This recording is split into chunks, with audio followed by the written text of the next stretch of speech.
囚犯解开自己的鞋带，然后将其死死地绑到手腕上，确认缠紧之后，他便将大拇指按在了桌子边缘，紧接着一狠心，右脚和手腕同时发力，他的手指就这样应声断掉。面对断骨之痛，男人硬是忍住了没叫出声来，因为这一切都是为了自己的越狱大计。不过想要逃出去，这还远远不够。第二天，他又威胁负责配送药物的狱友，让他给自己弄来一份抗麻醉的药剂。等到了监狱每天发放药物的时候，他就假装咽了下去，接着再趁狱警不注意偷偷将其吐掉。做完这一切后，他便拿出了狱友事先藏好的药品，然后用绳子将其缠住，而另一头他却绑在了牙齿上。确认绑紧之后，下一秒他竟将药瓶放入了口中，他死死地捏住大腿，紧接着就毫不犹豫地将其吞咽了下去。虽然整个过程很痛苦，但他必须要忍住。随后他又拿出打火机，取出里面的打火石，轻轻地塞进到了指甲缝中。为了确保计划万无一失，他拿出一块石墨试了试，果然还不错。男人之所以要吞下抗麻醉剂的药物，是因为典狱长的儿子患了白血病，需要去医院进行骨髓移植，恰好只有他的骨髓匹配，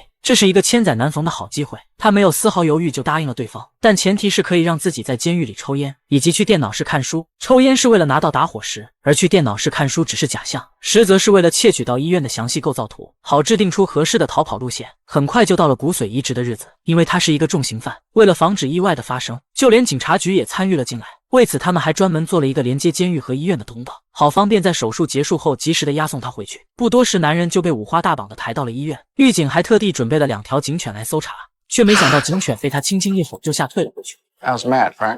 很快，一行人就来到了手术室。医生表示需要摘下手铐才好进行接下来的操作，但一旁协助的狱警却直接拒绝，因为这个家伙实在是太危险了，可不解开又无法抽取骨髓。没办法，狱警只好同意。不过他们还是给他的双手加上了绑带。做完这一切后，医生便开始给他注射麻醉剂。男人见状，赶紧蠕动自己的喉咙，慢慢的将之前吞下的药物送回到口中。这时麻醉剂已经注射完毕，为了不让对方看出破绽，他闭上眼睛假装昏迷了过去。可在众人看不到的地方，他已经开始行动了，因为大拇指已经被掰断了，所以他很容易就能挣脱开这个绑带。这时医生也渐渐地察觉到了不对，几分钟过去了，可对方的麻醉指数依旧没有丝毫的降低，显然这已经超出了他们的认知范围。就在医生想要再次进行麻醉时，男人刚好解开了绑带，瞬间就将他们踹翻在地。接着他又利用指甲缝里的打火石点燃了这里的可燃气体，虽然成功的击退了前来抓捕的狱警，但他自己也不慎被打中了大腿。此时典狱长也已经赶了过来，为了救人，他来不及去追赶对方，只能眼睁睁地看着这个家伙逃走。男人出来后，直接拿起一旁的除颤仪，从通风管道滑了下去。下面是一个洗衣房，典狱长在安顿好同事后就连忙追了上去。可当他来到这里时，却四处都找不到对方的踪影。原来这个家伙又顺着管道爬了回去。他伪装成工作人员来到了一间手术室，然后威胁这里的医生用镭射枪解开了自己的脚镣，接着又简单的包扎了一下伤口。但就在这时，一个护士取药时不小心看到了他。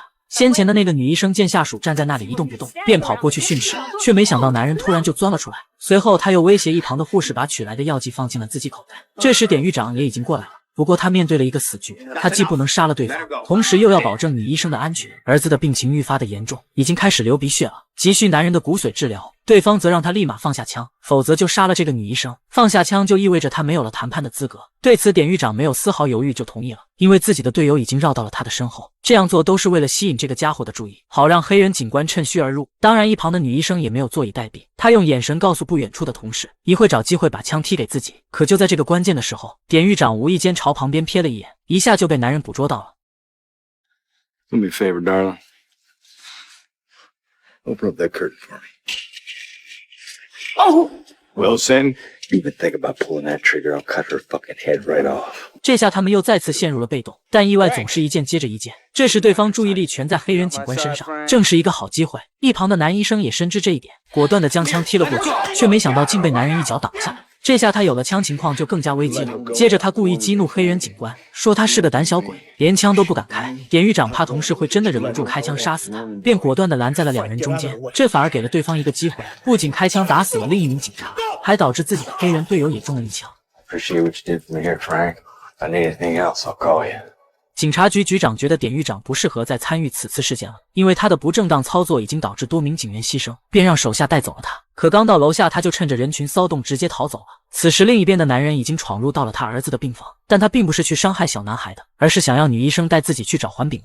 等典狱长赶来时，就只看到了受伤的同事。好在儿子没事，不过当他看到对方鼻子里渗出来的血时，还是不免有些揪心。不过他并没有表现出来，反而安慰儿子一切都会好起来的，让他不要担心。随后安顿好同事后，就转身离开了。这时女医生也已经带着男人来到了存放环丙烷的地方，对方让他将东西放进这个袋子里，他便趁其不备用铁瓶击倒他。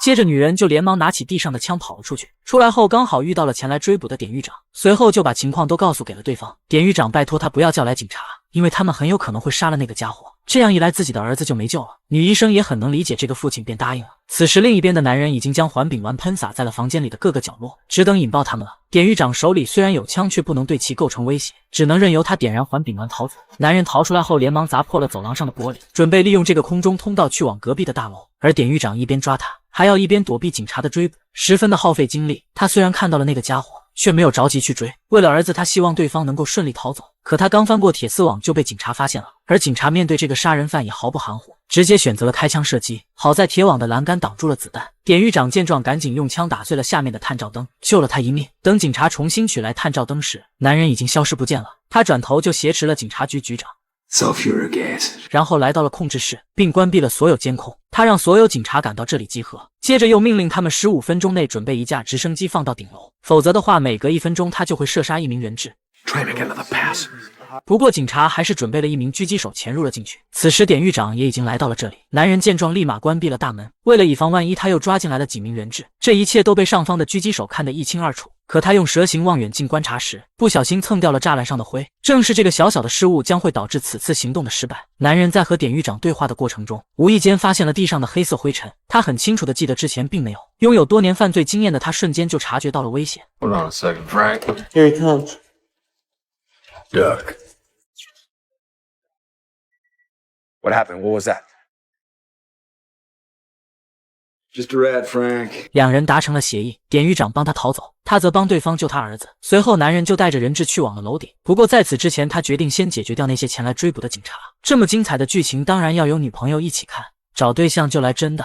上牵手，主打高学历高质量，全面信息多重审核，假人秒封。找对象掌握选择权，在欣赏你的人里面挑你喜欢的。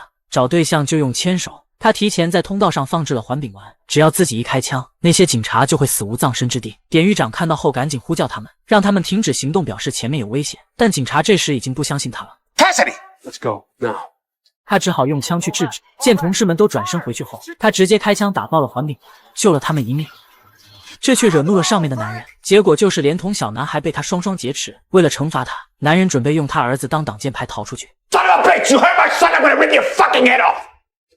You want to test my resolve, Frank? 典狱长深知在杀人犯面前耍狠是没用的，只能眼睁睁地看着对方将自己儿子带走，却无能为力。I wasn't really gonna shoot you. I was just doing that to make a point. 没想到杀人无数的重刑犯对这个白血病儿童尽起了怜悯之心。随后两人就来到了停尸房，他准备从这里逃出去。You know, your old man's right about this cancer deal. You can't just decide to give up and die. What for? So I could be sick all the time? Stay inside, not play with my friends? I mean, if I can't have any fun.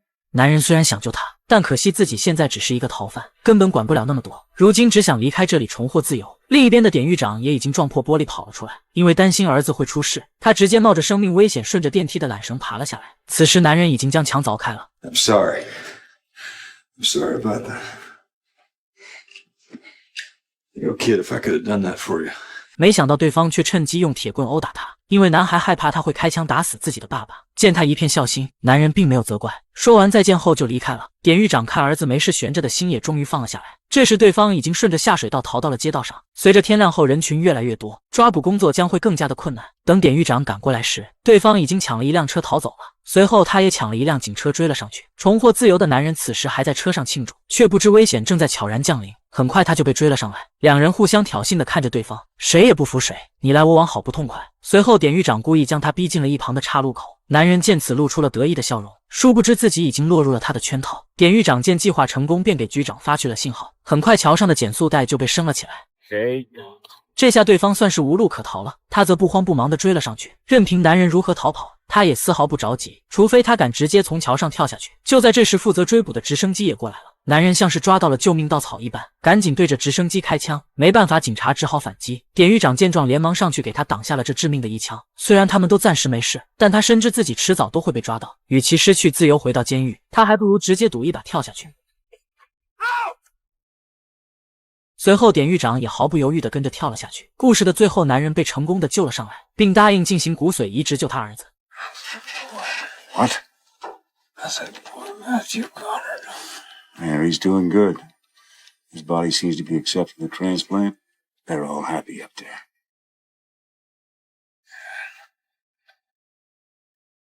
I guess I can go now.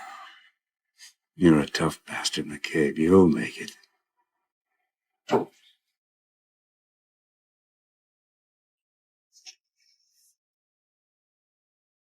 kind of car do you have? 其实他在做手术时完全可以逃走，只不过不忍心小男孩就此死去，便随了一个父亲的心愿。也许这就是他最后的一丝善良，之后会如何就不得而知了。